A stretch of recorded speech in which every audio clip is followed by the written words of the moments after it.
everybody, welcome to another edition of what seeds did I purchase for my garden for 2025. So I have two different selections here. I have ones that I got from Baker's Creek, and then I have ones that I bought at Walmart the other day. And then I'm also going to do a special edition with Dollar Tree seeds, and then I'm going to go through some of the interesting facts about those, and then I'm going to plant them and we'll see if they grow and how they do this upcoming growing season. So the first thing I want you guys to see here is my receipt from Baker's Creek. So for this order, I bought 3 different variety of seeds, and I spent exactly $11.18. Okay, now the first thing that we're going to talk about here is this Alexandria strawberry. All right, y'all. I bought this strawberry because I wanted to plant strawberries from seed, and I was not thinking, I thought like a strawberry was a strawberry, didn't you? Yeah, these are not. So these are a smaller variety of strawberry, and they're called Alpine strawberries. They produce very small fruit, but the good thing about these is they produce the first year that you plant them. And I think that these mostly are those wildflowers that you see outside that are little bitty strawberries that grow in everybody's yard. Yeah. I think that's really what this is, because they say that it takes at least 10 or a dozen or more of these to make one of the strawberries that you buy in the store. They have a strong scent. They say one bloom can make the whole area smell like fresh strawberries. So in a way, they're not those, because they don't. You don't smell those. Right. They are a great plant to put around the edges of your flower beds. You surface sow these seeds. They need 6 to 12 hours of sun. Like I said, they produce fruit the first year. You want to start these in early spring. It takes 2 to 4 weeks to germinate. So that is why I'm planning on planting mine shortly. But let me tell you here a little bit about St. Louis. So our last frost date here in St. Louis is usually around April 15th. But my mother and sister say you probably shouldn't be planting in St. Louis until after Mother's Day outside. But that's them. Last year I started planting stuff outside in March, I think. February, March. It was about March in St. Louis, and most of the stuff that I planted outside lived. I think everything actually that I planted lives. You had to be attentive and cover it when it was them little frost days. And then like my sunflowers and stuff came in, it was like still winter. They were growing up. So and they got strong because of that. Yeah. So you'll see me planting all of these seeds that you see in my videos. But yes, this is the Alexandria strawberry.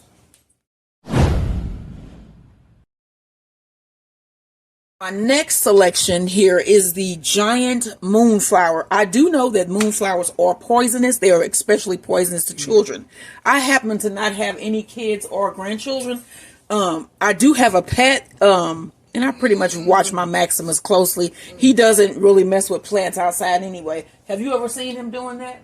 He don't really mess with Yeah, he don't really bother those. He may nip at some of the little... He's hilarious. Yeah. Okay, so the moonflower, my mom and grandmother were searching for this flower, and my mother finally found one, and I remember us watching it open on her front when she had those. I don't know if she still has these, but they can be considered invasive. They need 6 full hours of sun, and they also love to trellis. They can trellis up to 10 to 15 feet.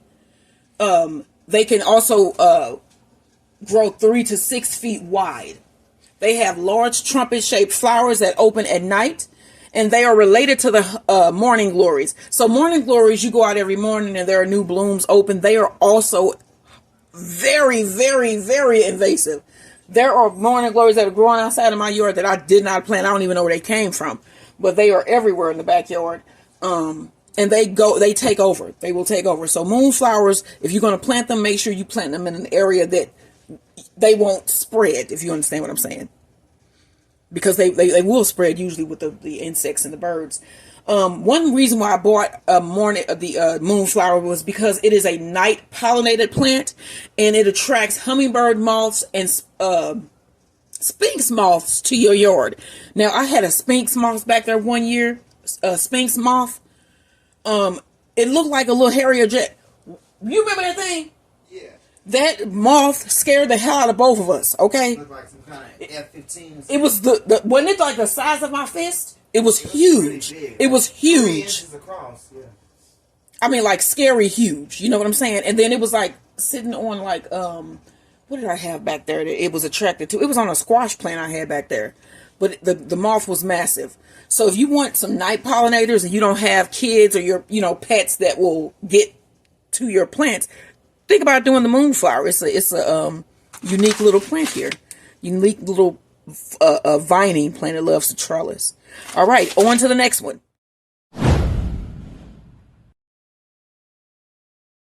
So the last thing that I ordered from Baker's Creek was the onion, the red Florence onion. Okay, so this one sprouts in 7 to 14 days. You plant it at a 1/4 inch deep. It needs 6 to 12 hours of sun. And they are not ideal for storage. So you want to think about a different onion choice. That's why I bought another onion seed that I'm going to show you next, because I bought some seeds from Walmart as well. They mature in 100 to 120 days. They can tolerate light frost, so transplanting seedlings into your garden a little bit early will not kill them. They are great for containers. I plan on putting these around the edges of all my flower beds because they say they are great. They grow great in like cramped areas, so I figure I can put these in the corners and I can get some pretty big onions from these. They are great for salads, and they also contain anti-inflammatory properties, antihistamine properties. So it's like for allergies, for autoimmune diseases. I have an autoimmune disease, lupus, so this is a great anti-inflammatory. They also may help you lower your risk of cancer and heart diseases. So this is a nice onion to plant. I think most onions probably have those same properties. But yeah, that is the red of Florence onion. All right, and then next I'm going to show you the seed that we got free this time from Baker's Creek, and then we're going to go into my Walmart purchases. So this is the free seed this time from Baker's Creek. It is called the Yadukel. If you know how to pronounce this, let me know down below. So this is the free seed order. And remember, I told you last time about the lettuces. You want to plant these early when it's still kind of cool outside, and then that's when you get the best harvest. Let me see. These sprout in 7 to 10 days. Seed depth a 1/4 inch. They are frost hardy, so that means you can plant them out in your yard when it is still cold. And they need a minimum of 4 to 8 hours of sun. So this is our free seed, and I don't even know if I'm going to plant this, but if I do, you'll be the first to know. So on to the Walmart seed. This is the first of my Walmart purchases. I spent about $12 on seeds at Walmart. I'm trying to think which would be the better deal. Of course, it's good. It's cool to buy them from your local store, but sometimes those seeds are not as quality as the ones from that I have been purchasing through the Baker's Creek company. Their seeds are pretty good. They have like a 90-something% growth rate. They're really cool. Really good seeds. But so are Burpee. I'm not saying that, and Back to the Root. They're all great seeds. I just, for some reason, love Baker's Creek seeds. So the first seed here is the baby choy cabbage, and that's basically bok choy. It looks like a loose rosette of green leaves with pale stems. They are easy to grow, so this is a great plant for beginners. They're very easy to grow, and they grow pretty fast.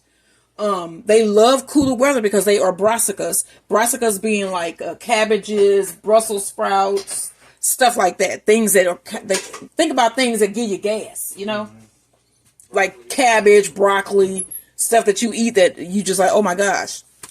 They are great for you. But they sometimes cause stomach upset, and it's probably because of all the roughage. It's just roughage, and it's good for you. You want that. I know it's uncomfortable sometimes to have the side effects that you may get from eating some of the brassicas, but they are great. They are great for you. So, like I said, they are easy to grow. They love cooler weather. In Missouri, you can start these February 11th through February 25th. And then you can transplant them outside between March 25th through April 22nd, which is my brother's birthday. They take 50 days to maturity. You want to plant these at a 1/4 inch depth. They need full sun. They can spread to 12 inches in width, and their height is between 18 to 20 inches. They are rich in nutrients and antioxidants, low in calories, and perfect for stir fries and stews and any Asian type cooking that you might want to do. So this is the bok choy. Next. Next up is our sunflower, the Chianti hybrid. So, you know, I think my username is Sunflower Bee Girl. And it's because I keep bees and I love me some sunflowers. So I have my own sunflower seeds, but I like to try to add a different variety because there are so many varieties of sunflowers. So I try to add a different variety if I can find it. Like every year I've been doing that. That's something that I've enjoyed doing. This year I have found the Chianti hybrid. So they are the deepest red sunflower with a wine red velvet petal and flecked with gold, as you can see. Those should be really beautiful. And then sometimes they like crossbreed in your yard, and then you have your own variety. Because last year, one that I had grew the year before, I noticed it looked so different from all the other ones because I think they had interbred and I was making different types of sunflowers. So the flowers are about 3 to 4 inches across. And they can grow 4 to 5 feet tall. I say 4 to 5 feet because usually my sunflowers grow 10 plus feet tall. It don't matter what they are. I mean, of course, if it's like a dwarf or the short stuff, they grow the regular size. But usually sunflowers that have a height of 4 to 5 feet tall grow taller than that for some reason in our garden. Yes, they require full sun. You want to direct sow. Last year, I did not direct sow, and all of them did great. I read that sunflowers do not like to be disturbed once they start rooting and plant. You know, they're growing in. Once they open, they don't like to be disturbed. So usually, if you transplant, they don't transplant well. But again, my sunflowers had no problem with transplanting. And I just went back because I had a lot of them that were growing wild because also when you have sunflowers, the seeds when the birds come and eat the seeds, they fall everywhere. And then also when you're like tearing them down for the year, the seeds fall off and then they just fall everywhere around the yard. So probably in about March, I'm going to have sunflowers sprouting up everywhere in my backyard anyway. But like I said, they require full sun, direct sow. You want to plant them at a 1/2 inch depth. They sprout in 7 to 10 days, and they take 55 days to reach maturity. And one thing about sunflowers is that they make great flowers, cut flowers for your table. And then these have multiple heads, so you can cut, and there'll be more heads that'll grow in. So this is the Chianti sunflower. That we have our 4 o'clocks. Let me give you a close look at that. The cottage garden mix. 4 o'clocks grow about 30 inches high. You want to plant these at a 1/2 inch depth. They are a full sun plant, and they are a very fast growing plant. And this is another one that is great for beginners. I planted some of these last year, and they were beautiful. I think I had yellow and hot pink. And they were beautiful. They were on the edges of my gourd. I call it my gourd tunnel or my gourd archway. They grew in really nice. They were like really nice bushes. Like I said, they're great for beginners. They have a trumpet-shaped bloom. They open every evening at around 4 o'clock. That's why they're called the 4 o'clock. Pollinators love them, so my bees will love these. They attract hummingbirds by day and moths at night. Butterflies also love these. So if you're a butterfly watcher, you love some butterflies, plant you some 4 o'clocks. Like I said, these are easy to grow. They're very easy to grow. You want to start indoors 6 to 8 weeks before the first frost. And these take about 7 to 10 days to sprout. Once they sprout, they just take off. So, and then you'll have beautiful blooms all spring and summer long. Next. Next one here is my daikon radish. So you can use these in lots and lots of Asian dishes. And I plan on using this in a bunch of Asian dishes. If you notice, I also had bok choy. So we love Asian food. It's probably one of our favorite things to cook and to eat. Top 5. That and like Mexican food. But So yeah, we will be using some of this daikon radish, even if I do like a banh mi or something with some of the stuff that I grow out in my yard this year.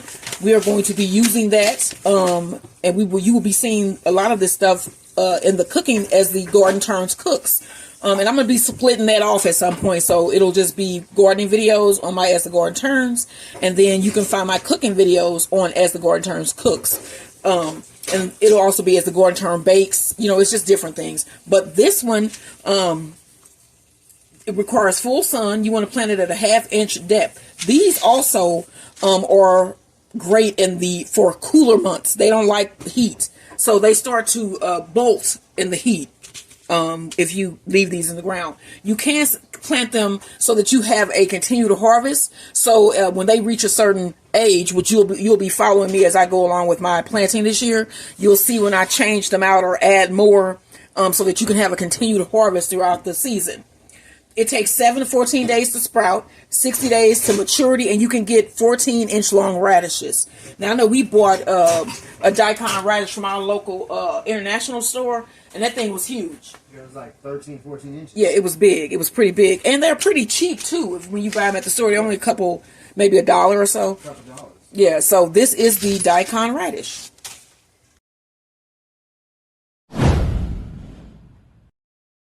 Yeah, this is the last seed that I have, and this is my Walla Walla onion.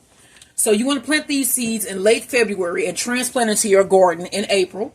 Space them about 3 inches apart for green onions and 5 inches apart for bulb onions, because they can get pretty big. You want to plant at a 1/4 inch depth. It takes 140 days plus to reach maturity with these. 7 to 21 days to germinate. In zones 2 to 8, which we're in 7A, you want to start these 5 to 8 weeks before the first frost. And then you can transplant these into your garden once they reach 3 to 4 inches tall. So that is everything that I got with this order of seeds. I know we're going to be going through the seeds that I was able to save from last year at some point. And then again, I'm going to be doing a video on Dollar Tree seeds.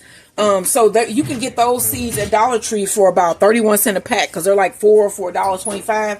So today I bought a couple, but like I said, I'm gonna do a video on Dollar Tree seeds, because I'm gonna go back to a different location and see if they have anything else there that I would want to grow. Because again, you have a certain amount of space in your garden, and I like to use every available space that I have. So I plant a lot every year. And we grow a lot every year. And our garden usually is so beautiful and it's lively and vibrant. Also. And it's filled with food. It's food everywhere you look. And the bees give it a nice serenity. Yeah. It's just a whole, I miss my garden when I don't have it. So like, over the winter, and I'm looking out at the empty shell of a yard back there. But I know soon we will be having sunflowers as tall as the house again. So if you like this video, don't forget to like, share, and subscribe, and look for more, because there will be more videos coming. Every seed that you have seen me cover here, you will see it planted and as it starts to grow and germinate. So you'll follow me because last year was a whole thing. It was running in and out to my greenhouses. So you'll follow me this year as I do it, and then that'll give me a reason to do it, because last year I was starting to get worn down with that.